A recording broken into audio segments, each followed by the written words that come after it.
বড়দিনের আগের সকালেই কলকাতায় আর এক বড়দিন গেরুয়া শিবিরের 24শে ডিসেম্বর গীতা জয়ন্তীর দিন ব্রিগেডে লক্ষ্য কণ্ঠে গীতা পাঠের কর্মসূচি নিল বিভিন্ন সনাতনী সংগঠন।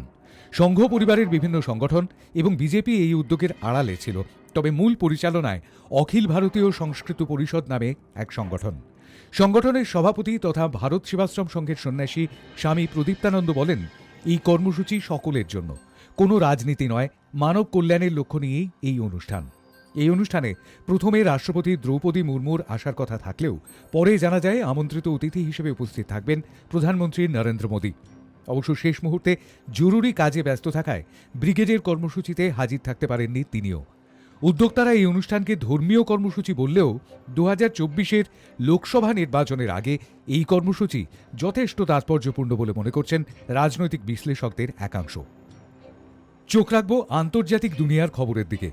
7ই অক্টোবর 2023 ইসরায়েলের বুকে বেনজির হামলা চালালো প্যালেস্তিনীয় সশস্ত্র সংগঠন হামাস।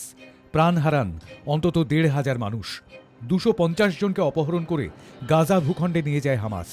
তারপরে অপারেশন আয়রন সোর্ড শুরু করে ইসরায়েলি ডিফেন্স ফোর্সেস বা ইসরায়েলের সেনাবাহিনী। বোমার আঘাতে কার্যত মৃত্যুপুরীতে পরিণত হয়েছে গাজা স্ট্রিপ। এ পর্যন্ত নিহত কমপক্ষে 20,000 প্যালেস্তিনীয়, নিহত শত শত ইসরায়েলি সেনাও, প্রাণ গিয়েছে অসংখ্য মহিলা, শিশু সহ অসামরিক মানুষের। বেনজির মানবিক বিপর্যয়ের মুখে পড়েছে গাজা ভূখণ্ড।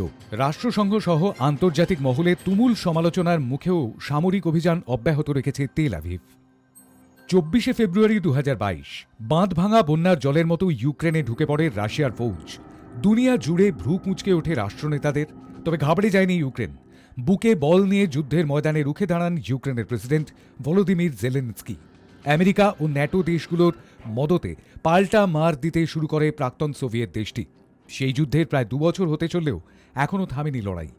1 ইঞ্চি জমি ছাড়তেও রাজি নয় কোনো পক্ষই। রুশ প্রেসিডেন্ট ভ্লাদিমির পুতিন সাফ বলে দিয়েছেন, উদ্দেশ্য পূরণ না হওয়া পর্যন্ত সংগ্রাম চলবে। নতুন বছরে সেই পরিস্থিতি কোথায় গিয়ে দাঁড়ায়, অপেক্ষায় আন্তর্জাতিক দুনিয়া। 6 ফেব্রুয়ারি 2023 ভয়াবহ ভূমিকম্পে কেঁপে ওঠে তুরস্ক ও সিরিয়া। 7.8 রিখটার স্কেলে কম্পনের জেরে তাসের ঘরের মতো ভেঙে পড়ে বাড়িঘর। প্রাণ হারান প্রায় 60,000 মানুষ। এহেন বিপর্যয়ের পর সমালোচনার মুখে পড়েন তুরস্কের প্রেসিডেন্ট রিসেপ তাইপ এরদোগান। তাঁর আমলেই লাফিয়ে বেড়েছে বেআইনি নির্মাণের সংখ্যা বলে অভিযোগ, আর সেই কারণেই এত প্রাণহানি।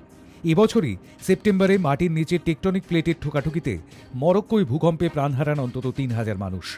ভূমিকম্পে বিধ্বস্ত তুরস্কের পাশে দাঁড়িয়ে প্রকৃত বন্ধুর বার্তা দেয় ভারত।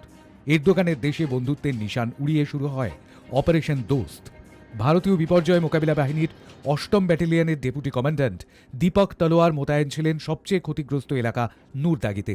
ফিরে এসে বেদনাসিক্ত মুখগুলোর ছবি তুলে ধরেছিলেন তিনি। উদ্ধার কাজে এগিয়ে আসার জন্য ভারতের প্রতি কৃতজ্ঞতা প্রকাশ করেছেন তুরস্কের বাসিন্দারা। 2023-এ ভয়াবহ গৃহযুদ্ধের রক্তাক্ত হল সুদান।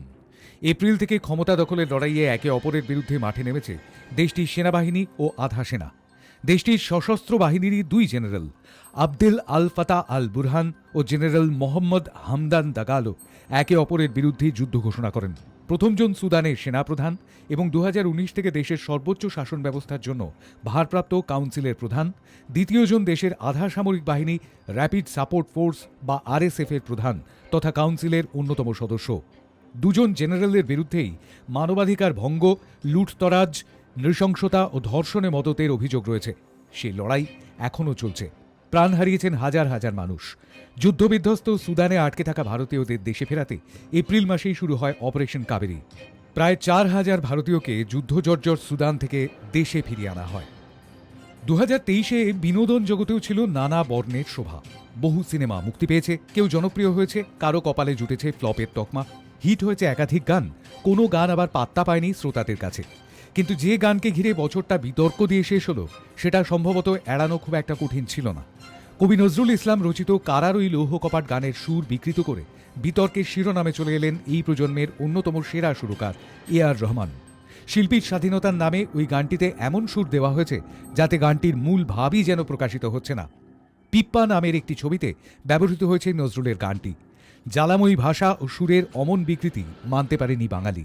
ফলে স্বাভাবিকভাবেই প্রতিবাদের ঝড় ওঠে সর্বত্র। এ.আর. রহমান গোটা দেশের মতো এ রাজ্যেও প্রবল জনপ্রিয়।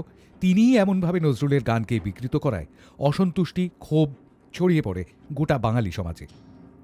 কৃত্রিম বুদ্ধিমত্তা 2023-এর শেষে এসে তা আর কোনো কল্পবিজ্ঞানের বিষয় নয়, বরং চ্যাট জিপিটি থেকে ডিপ ফেক এখন দৈনন্দিন চর্চায় জড়িয়ে গিয়েছে।